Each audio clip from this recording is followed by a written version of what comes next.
Baik, bismillahirrahmanirrahim. Assalamualaikum warahmatullahi wabarakatuh. Alhamdulillahirrahmanirrahim. Kita bertemu kembali dalam kuliah Auditing 2. Pada sesi kali ini kita akan membahas materi terkait dengan audit siklus pembelian dan pengeluaran kas.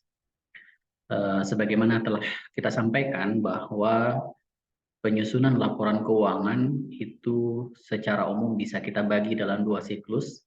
Yang pertama adalah siklus penerimaan kas, yang kedua adalah siklus pengeluaran kas.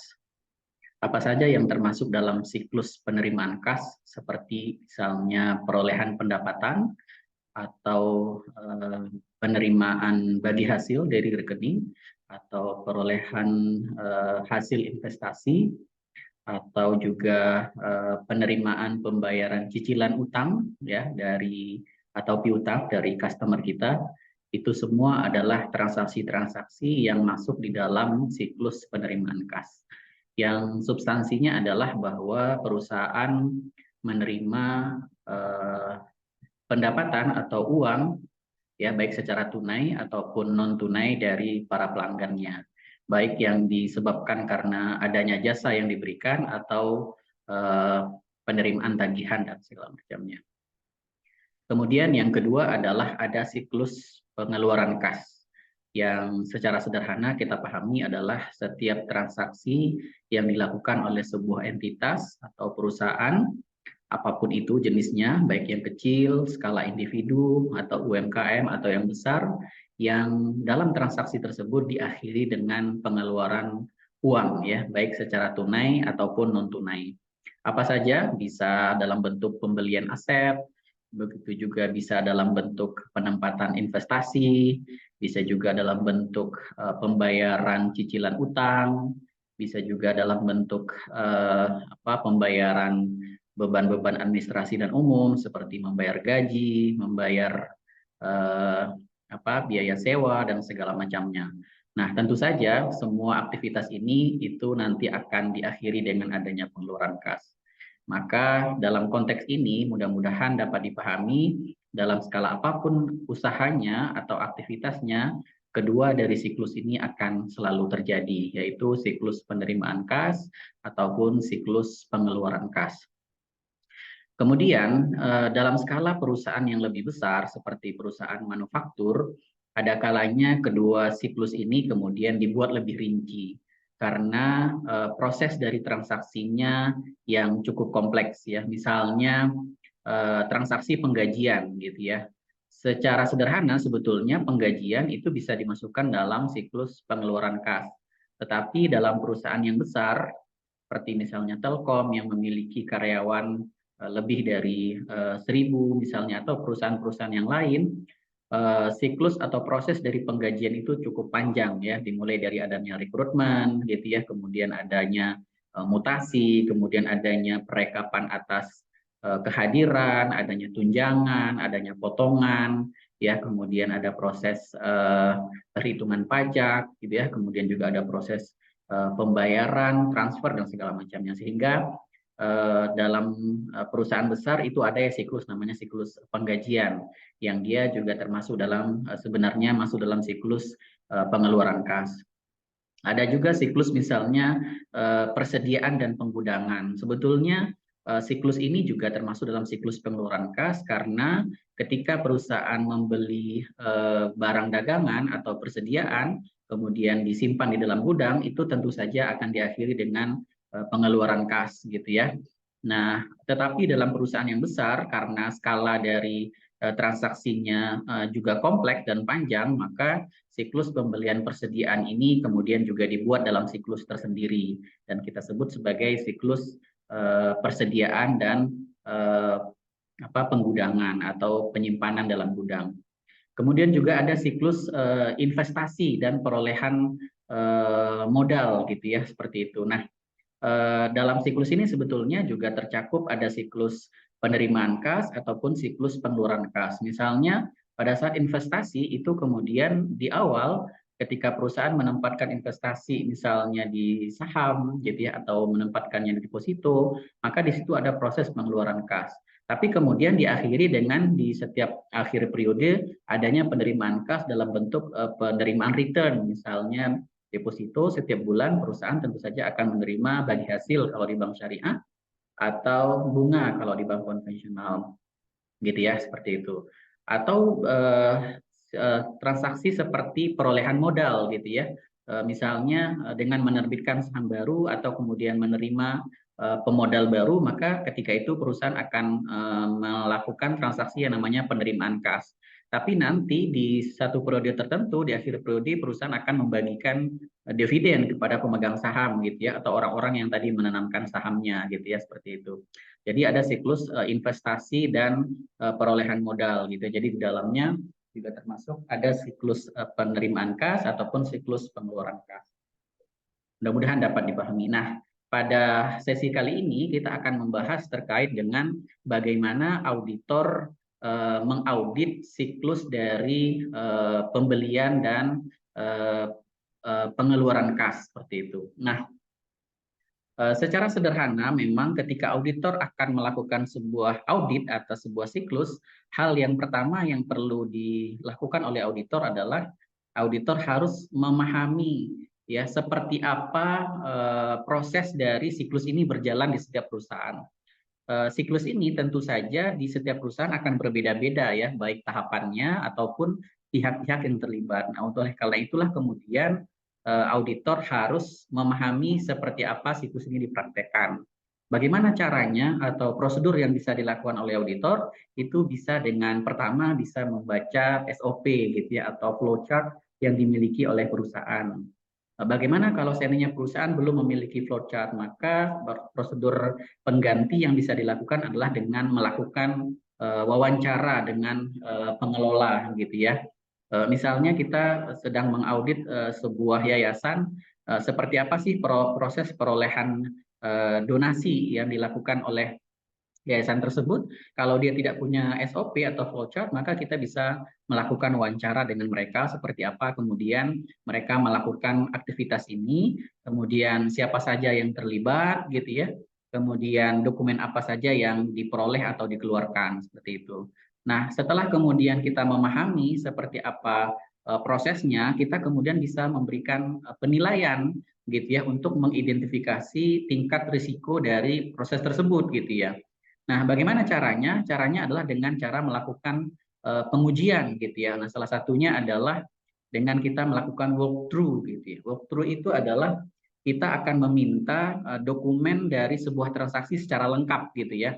Mulai dari proses yang awal dilakukan, misalnya kalau di sebuah yayasan, berarti proses pembuatan proposal, kemudian penyebarannya atau distribusinya kepada donatur gitu ya, sampai nanti kemudian dananya diterima, kemudian juga sampai juga proses diakhiri misalnya dengan pelaporan seperti itu. Nah, semua dokumen yang dihasilkan dari siklus itu kemudian akan kita minta dan kita akan melakukan pengecekan atau melakukan penilaian apakah proses tersebut itu memiliki potensi dari salah saji atau tidak gitu ya.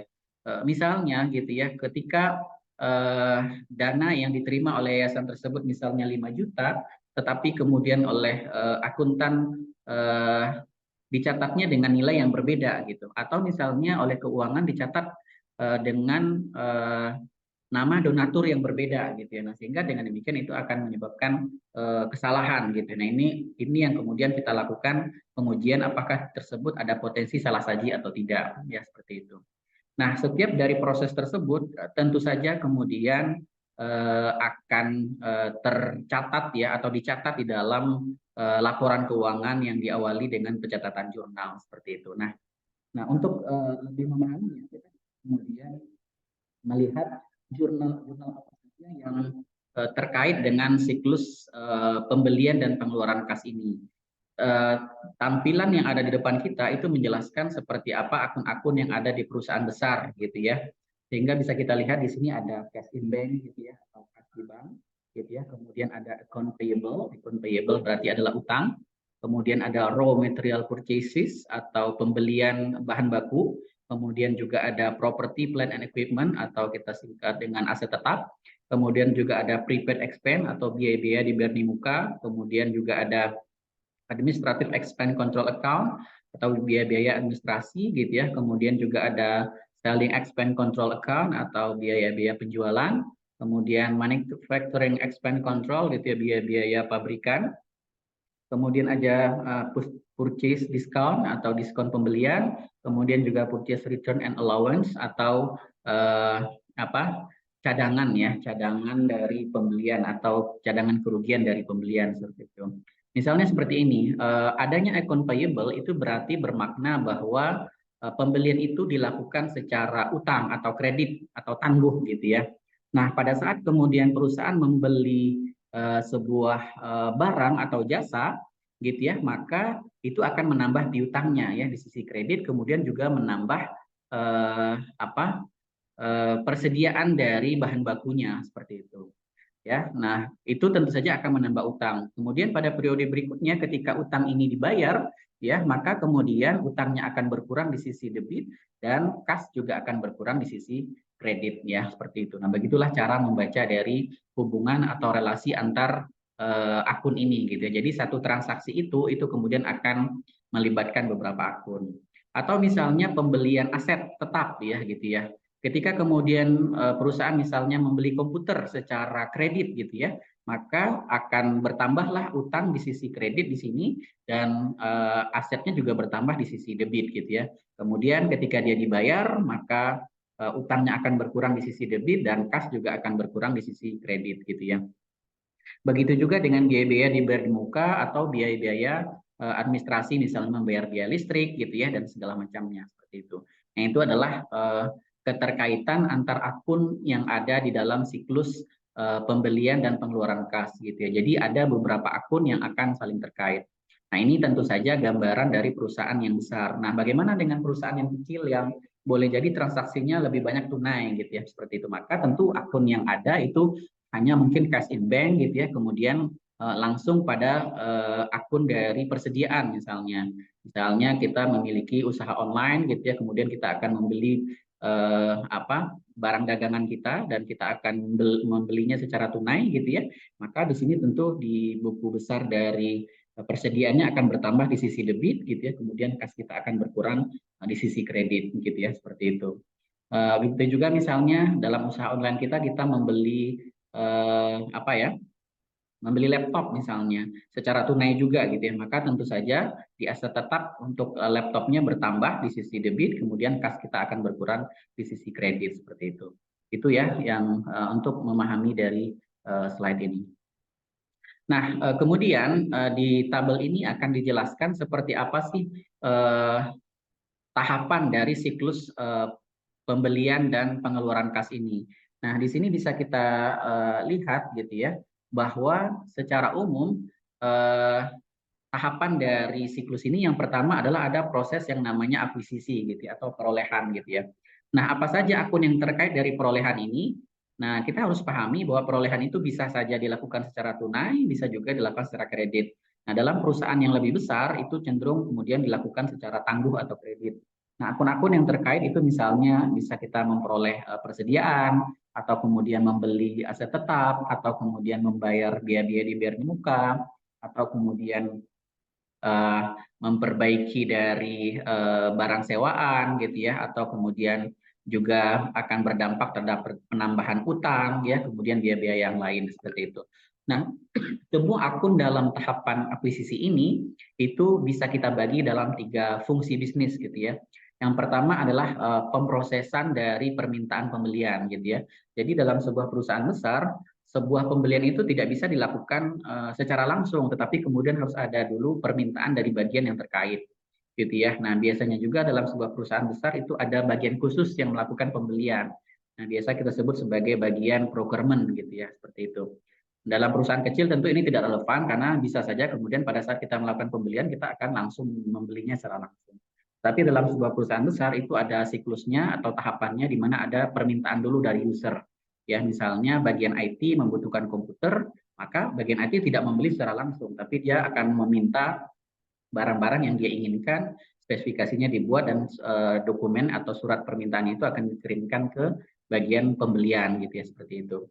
Kemudian oleh bagian pembelian itu kemudian akan diproses ya, baik dibeli secara langsung ataupun dilakukan lelang atau juga bisa dilakukan pemilihan vendor seperti itu.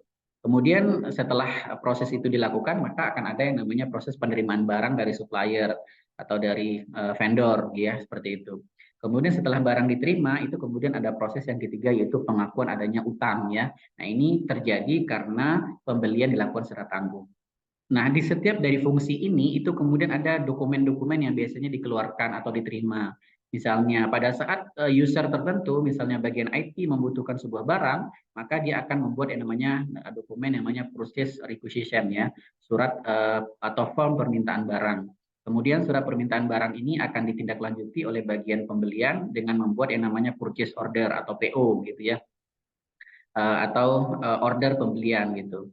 Kemudian pada saat barang diterima itu kemudian ada dokumen yang diterima dari supplier dalam bentuk receipt report gitu ya, atau biasa kita sebut berita acara penerimaan barang gitu ya, seperti itu.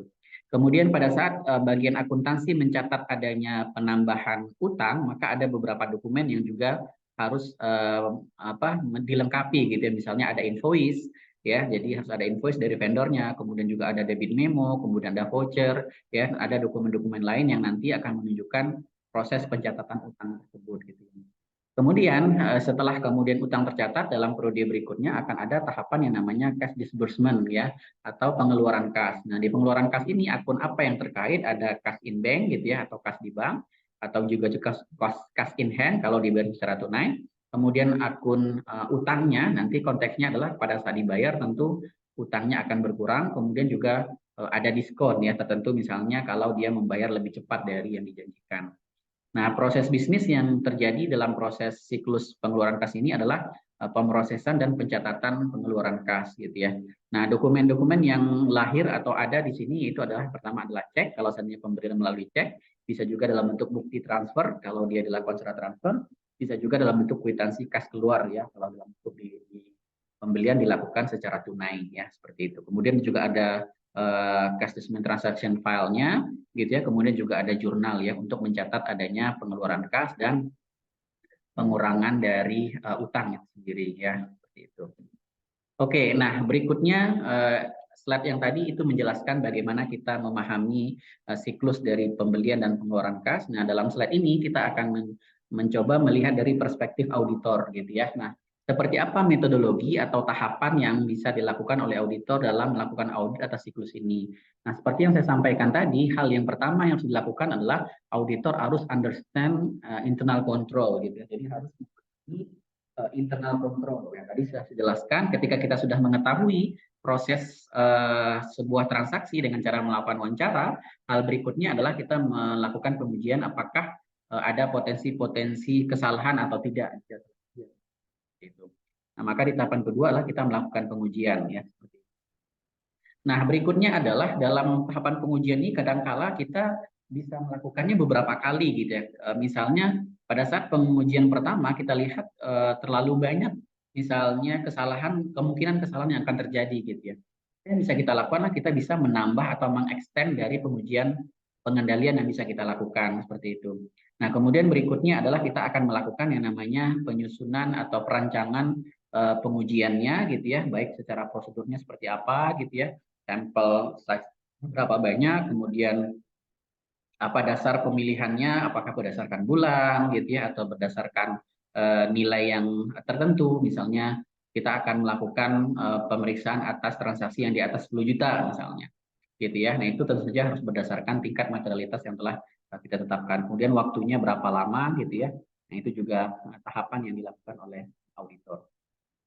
Oke, nah berikutnya adalah setelah kita memahami prosedurnya, kita atau tahapannya, kita juga perlu kemudian memahami seperti apa tujuan ya, karena audit tentu akan lebih efektif kalau kita kemudian memahami tujuan audit yang kita lakukan sehingga kita bisa mencapai tujuan tersebut eh, sehingga dengan lebih tepat gitu ya, seperti itu.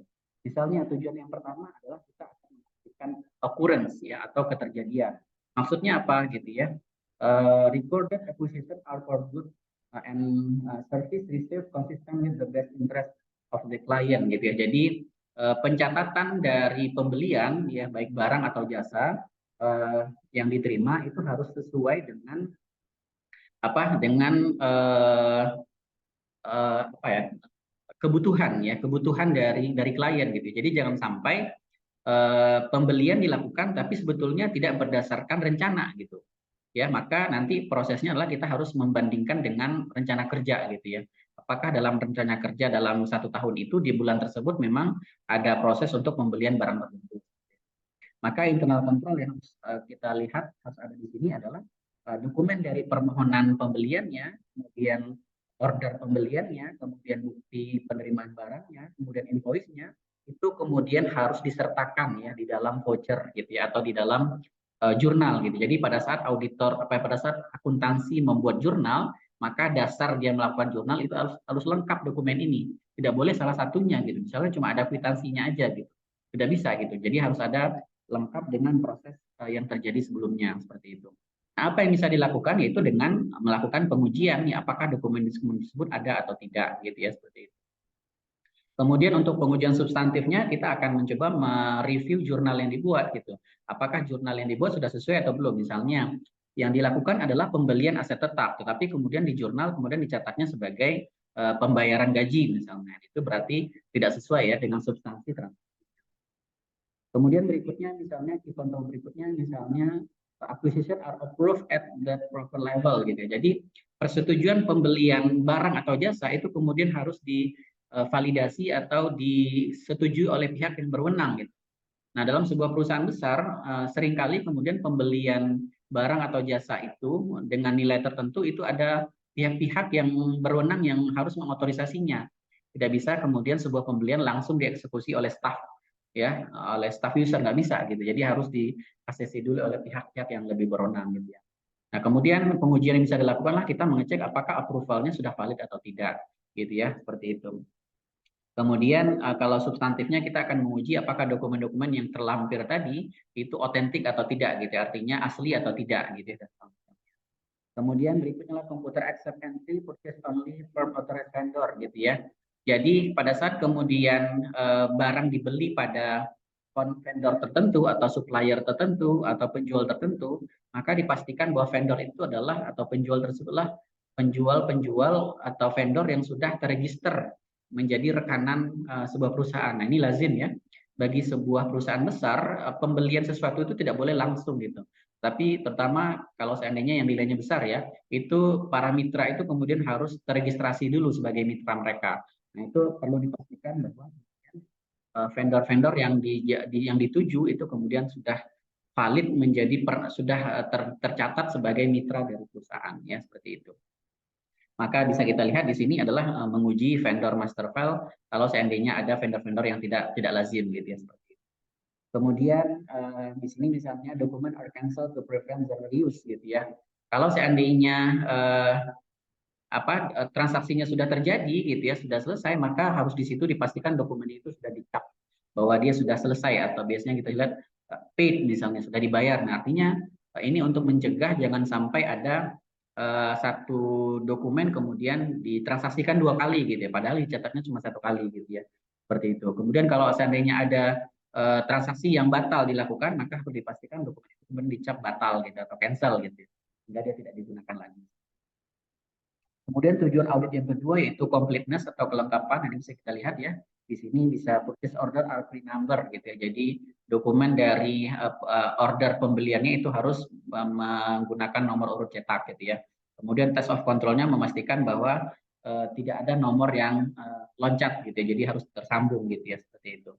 Kemudian di pengujian substantifnya kita akan mengecek jurnalnya dengan bukti penerimaan barang. Ya.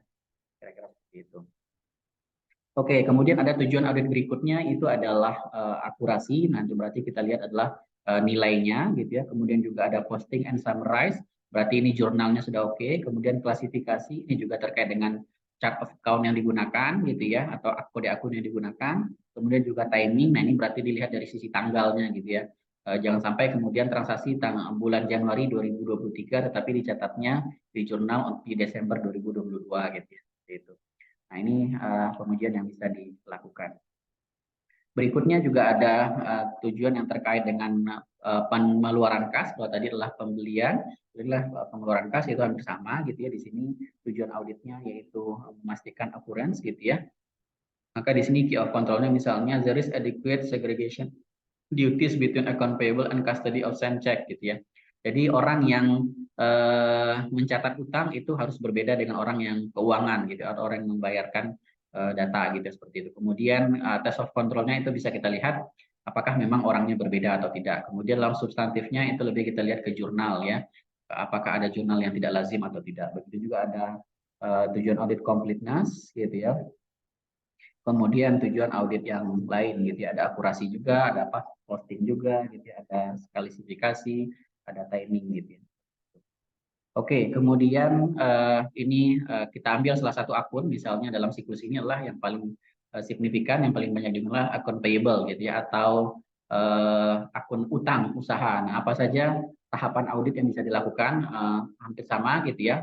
Bahwa prosesnya yang pertama adalah kita harus mengidentifikasi risiko signifikan dan mengujinya ya terkait dengan salah saji dari utang tersebut ya. Kemudian kita mengatur tingkat materialitas, berapa batas toleransi dari utang yang kita anggap itu material atau tidak gitu ya. Kemudian kita melakukan pengujian risiko kontrolnya. Kemudian kita akan melakukan pengujian pengendalian dan substantifnya. Kemudian juga melakukan analytical procedure dan melakukan pengujian test of detail balance ya. Jadi ada 4 tes pengujian yang dilakukan atas utang. Yang pertama adalah test of control gitu ya. Kemudian juga ada substantive test, kemudian juga analytical procedure, kemudian yang keempat adalah test of detail balance ya. Yang telah kita jelaskan penjelasan dari keempat ini tersebut. Kemudian contoh yang bisa kita lakukan adalah misalnya analytical procedure ya, atau membandingkan saldo akun utang tahun ini dengan tahun sebelumnya gitu ya. Nah, apa yang bisa kita lakukan misalnya di sini compare acquisition with expense account balance for 3 years gitu ya. Kita akan membandingkan biaya-biaya yang terkait dengan pembelian ya, saldonya dibandingkan dengan tahun sebelumnya. Nah, ini tujuannya adalah untuk melihat apakah kemungkinan salah saji dari akun utang dan biaya atau tidak. Misalnya kita coba bandingkan saldo utang tahun ini dengan tahun sebelumnya, apakah kenaikannya signifikan atau tidak gitu ya. Nah, kalau signifikan, maka di situ ada kemungkinan terjadi salah saji. Kalau kita bisa kemudian mengkonfirmasi kepada klien apakah betul pada tahun ini perjalanan ini terjadi perolehan utang yang sangat signifikan. Kalau tidak, kalau dia katakan tidak ada, normal-normal saja, bahkan dia bilang tidak ada utang baru, nah berarti kemungkinan ada kemungkinan salah saji. Kenapa kemudian saldo utangnya kemudian menjadi besar. Nah, berikutnya yang bisa kita lanjuti adalah kita akan memeriksa buku besar dari utang tersebut. Kita akan bisa melakukan scanning gitu ya, pada tanggal-tanggal berapa saja kemudian penambahan atau kredit ya, kredit dari utang tersebut ya di sisi akun sisi kreditnya gitu ya, untuk melihat apakah kemungkinan salah saja atau tidak. Begitu juga dengan yang lain ya, apakah kita coba mereview utang-utang yang tidak lazim atau vendor yang tidak terregistrasi gitu ya, seperti itu. Maka kita bisa melihat pengklasifikasian dari utang tersebut. Oke, kemudian ini adalah tujuan audit pada saat kita melakukan audit terhadap utang ya, bersama sebenarnya ya. Yang pertama adalah detail detail tie-in, yaitu detailnya seperti apa. Jadi dari saldo total kita lihat per vendor seperti apa ya, kemudian itu. Kemudian keberadaan ya, berarti kita akan lihat kepada invoice-nya. Kita akan men-trace ya atau memeriksa daftar dari utang ke invoice dari vendor gitu ya. Itu. Atau kemudian berikutnya lah tujuan audit completeness, kemudian akurasi, klasifikasi, cut off dan obligation-nya. Nah, ini intinya adalah dalam satu prosedur yang kita lakukan pada saat kita melihat bukti transaksi atau kerjasama atau invoice atau segala macamnya, maka tujuan-tujuan audit itu bisa kita capai gitu ya. Dengan kita menerima bukti-bukti utang tadi, itu berarti existence-nya terpenuhi lengkap artinya. Kemudian dari sisi akurasi, misalnya nilainya itu sama gitu ya, misalnya di jurnal dicatat penambahan utang 100 juta, di dokumen juga nilainya 100 juta, nah berarti secara akurasi itu benar gitu ya. Kemudian klasifikasi gitu ya. Nah, apakah kemudian utangnya itu adalah utang dengan pihak luar atau kemudian utang dengan anak usaha seperti itu. Atau cut off berarti kita lihat dari sisi tanggal. Di dokumennya transaksi itu tersebut terjadi tanggal berapa? Misalnya terjadi tanggal 12 Desember. Nah, berarti jurnalnya itu juga harus terjadi di bulan yang sama gitu ya, walaupun mungkin tanggalnya berbeda. Ya, seperti itu. Kemudian obligation ke apa ya, dipastikan bahwa itu adalah utang yang sah gitu ya. Nah, berarti nanti kita lihat dari nama vendornya gitu. Apakah nama vendornya itu benar nggak sesuai dengan apa bukti transaksinya, invoice-nya gitu ya, kemudian permintaan barangnya, penerimaan barangnya itu dengan jurnalnya, dan buku besar atau kartu utangnya itu sudah dikelompokkan dengan benar atau tidak. Ya, seperti itu. Oke, kemudian yang terakhir adalah ini hanya menjelaskan terkait dengan dari keempat prosedur audit atau pengujian audit yang kita lakukan, yaitu ada pengujian pengendalian, substantif test, analytical prosedur, test of detail balance, itu biasanya dilakukan dalam tahapan apa gitu ya. Untuk TOC, STOT, dan SAP, nah itu bisa dilakukan di mutasi dari akun-akun ini ya. Sedangkan untuk saldo, ending balance, itu dilakukanlah test of detail balance. Jadi kalau test of detail balance itu dilakukannya atas saldo gitu ya. Seperti itu, baik atas akun cash in bank gitu ya, atau akun payable gitu ya, atau biaya-biaya perolehan ataupun yang lain. Saya kira itu saja yang bisa disampaikan. Terima kasih, mudah-mudahan dapat dipahami. Assalamualaikum warahmatullahi wabarakatuh.